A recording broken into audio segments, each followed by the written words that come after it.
হচ্ছেটা কি ভাই? সাকিব ভাইয়ার ব্যাক টু ব্যাক 2024-এর যতগুলো সিনেমা আসবে প্রত্যেক কটা বিগ বাজেটের সিনেমা। দরদের বাজেট 10 কোটি টাকা প্লাস, তুফানের বাজেট আমরা যেটা আইডিয়া করছি অলমোস্ট 20 কোটি টাকা। এখন জানতে পারা যাচ্ছে যেটা যে রাজকুমারও তাদের থেকে খুব একটা পিছিয়ে নেই। মানে বাংলাদেশের চলচ্চিত্র হিসেবে হিউজ হিউজ পরিমাণ বাজেট খরচা করা হচ্ছে রাজকুমার ছবির জন্যেও। মানতে হবে এই ছবির নায়ককে শাকিব খান, তাই অবশ্যই যে টাকা লাগানো হচ্ছে সেই টাকার রিটার্ন তো কনফার্ম আসবে। নমস্কার বন্ধুরা, আমি পৌশালী চলে এলাম আরও একটা নতুন ভিডিও নিয়ে। আশা করছি তোমরা সবাই খুব ভালো আছো। আমি ভিডিওটা শুরু করার আগেই তোমাদেরকে একটা অনুরোধ করতে চাই, যারা আমাদের পেজটিতে নতুন, ফেসবুক পেজটিতে নতুন, আমাদের পেজটি ফলো করে দিতে কেউ ভুলো না। আর যারা ইউটিউব চ্যানেল থেকে দেখছো তারা প্লিজ আমাদের চ্যানেলটি সাবস্ক্রাইব করে পাশে থাকা বেল আইকনটা প্রেস করে দিও।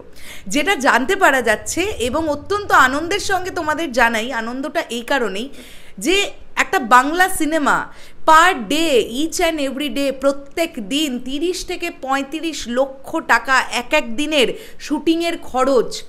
রাজকুমার মুভি এখন শুটিং চলছে আমেরিকাতে, আমরা সবাই জানি। ইতিমধ্যে মোস্ট প্রবাবলি টিম কিন্তু অবস্থান করছে কানাডায়, সেখানে একটি গানের শ্যুট হওয়ার কথা।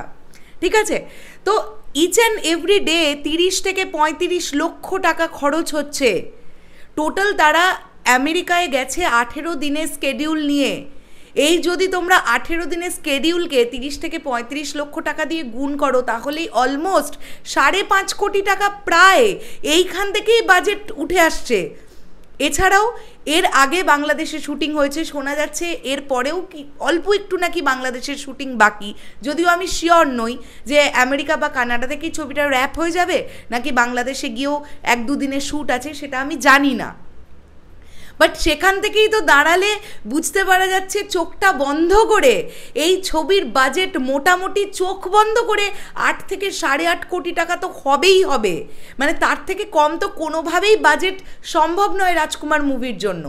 হিমেল আশরাফ ভাইয়া বলেছিলেন যে এই ছবির বাজেট প্রিয়তমার দ্বিগুণ। আমার তো মনে হয় প্রিয়তমার দ্বিগুণ না, প্রিয়তমার 2.5 থেকে 3 গুণ বাজেট এই ছবির, রাজকুমার ছবির। এবং রাজকুমার ছবি কিন্তু কালেকশন করতে সক্ষম হবে, এটা আমার বিশ্বাস। কেননা ডিরেক্টর কিন্তু হিমেল আশরাফ, তিনি কিন্তু ক্যালকুলেশন করে ছবি তৈরি করেন, অবশ্যই আমাদের এটাও মানতে হবে। তিনি কিন্তু বারংবারই এই কথাটা বলেন যে তিনি প্রচণ্ড গণিত মেনটেন করে সিনেমা তৈরি করেন, যে কোন সিনেমাটা মানুষের ভালো লাগবে, কেন তাদের ভালো লাগবে, যাতে ভালো লাগে সেই সকল প্রকার এলিমেন্টসগুলো তিনি তার ছবির মধ্যে ঢোকান। এটা আমরা আগেও দেখে এসেছি। তো শুধুমাত্র আমেরিকা, কানাডা, নিউ ইয়র্ক এই যে স্কেডিউলটা নিয়ে তারা গেছেন, 18 দিনেই অলমোস্ট 5.5 কোটি টাকার কস্টিং তাদের শুটিংয়ের জন্যে। তাহলে বাকিগুলো তো ছেড়েই দাও, বাংলাদেশের পোর্শন বলো, বা আমরা জানি চেন্নাইতে ফাইট সিকোয়েন্স হয়েছে, 3 মিনিটের একটা ফাইট সিকোয়েন্সের জন্য 70 লাখ অর্থাৎ 70 লক্ষ টাকার ওপরে খরচ করা হয়েছে বলে শোনা যাচ্ছে। যেটা টাইটেল ট্র্যাক, যেটা বিএফডিসিতে শ্যুট হয়েছে, সেই গানটার জন্য একটা বিপুল পরিমাণ অর্থ খরচা করা হয়েছে বলে শোনা যাচ্ছে। তো সব মিলিয়ে চোখ বন্ধ করে রাজকুমার ছবির বাজেটও 8 থেকে 8.5 কোটি টাকা। আমি খুব কম করে বললাম, হতেই পারে সেটা 9 কোটি বা 9.5 কোটিও হতে পারে। তো ভাবো, মানে প্রত্যেকটা ছবি, সাকিব ভাইয়ার যে কটা ছবি এবছর আসছে প্রত্যেকটা বিগ বাজেটের ছবি, ডেফিনেটলি বিগ বাজেটের ছবি। এবং আমি অবশ্যই স্যালিউট জানাতে চাই প্রযোজক আরশাদ আদনান ভাইয়াকে। তিনি ডিরেক্টরকে কিন্তু সম্পূর্ণরূপে ফ্রিডম দিয়েছেন। ডিরেক্টর ঠিক যেভাবে ভাবছেন তিনি সেইভাবেই করছেন, এবং এই কাজগুলো করার পেছনে বিপুল পরিমাণ অর্থের দরকার হয়।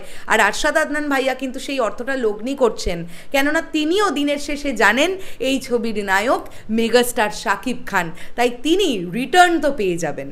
এবং অবশ্যই প্রিয়তমার পরে হিমেল আশরাফ ভাইয়ার প্রতিও আরশাদ আদনানের একটা বিশ্বাস তৈরি হয়েছে ডেফিনেটলি। তো সেখান থেকে প্রডিউসার সাহেবও কিন্তু কোনো রকম কার্পণ্যতা করছেন না। ঠিক যেটা যেটা লাগবে, যতটা ইকুইপমেন্টস দরকার, যতটা যা যা দরকার, ততটা কিন্তু তিনি তার তরফ থেকে কোনো রকম ত্রুটি রাখছেন না বাজেট ব্যয় করতে। তো দারুণ একটা খবর, এটা আমি ভাবলাম তোমাদের সঙ্গে শেয়ার করি। এই খবরটা আমি একটু আগেই পেলাম, তাই তোমাদেরকে জানাতে এলাম। তোমরা কতটা এক্সাইটেড, কি মনে হচ্ছে বলো? রোজার ঈদে রাজকুমার প্রিয়তমার রেকর্ড ভাঙতে পারবে? কি মনে হচ্ছে সেটা কমেন্ট করে অবশ্যই জানাও। চলে গেলাম এখনের জন্য, দেখা হচ্ছে আবার খুব শিগগিরই। টাটা।